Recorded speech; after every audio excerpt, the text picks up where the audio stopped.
and welcome back to SourceFED Explains, where Lee explains something on SourceFED. Today's discussion, Mean Girls. Are they soon to be gone? Da-da-ba-da. Girls, nay. Bullies, nay. Cliques, nay. Pecking orders. How do they form? Are they really that cool? And why didn't Jennifer Kirtland let me in her group in high school? These are the hard-hitting questions that the world needs answers to. Well, let me explain it to you then. Or rather, the researchers over at Stanford University will explain the madness of the hierarchical social structures. Oh, that's a tough one to say drunk. Hierarchical social structures to you. Turns out it has a lot to do with the school itself. The size, the structure, and academic climate all lead way to whether or not you're going to be subject to mean girls.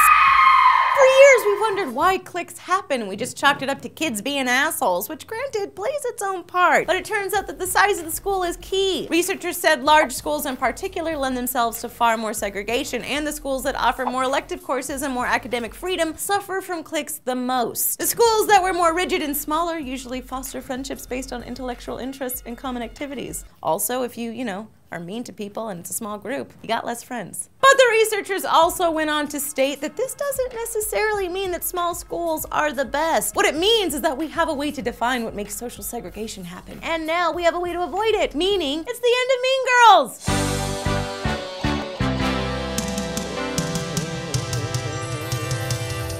Or mean boys, or whatever clique that you experience from one way or another. You know, because tolerance and friendships that span gender, race, and class are soups important for adults that grow up and run this world. Now, no news yet on whether or not they did a study if the mean girls had mean moms, and that's why they're so ratchet, but my money is on that one. So what do you guys think? Do you suffer from cliques? Do you think smaller schools would change it? Am I soups fetch? Let me know in the comments section down below, and of course, click like, subscribe, do all that stuff.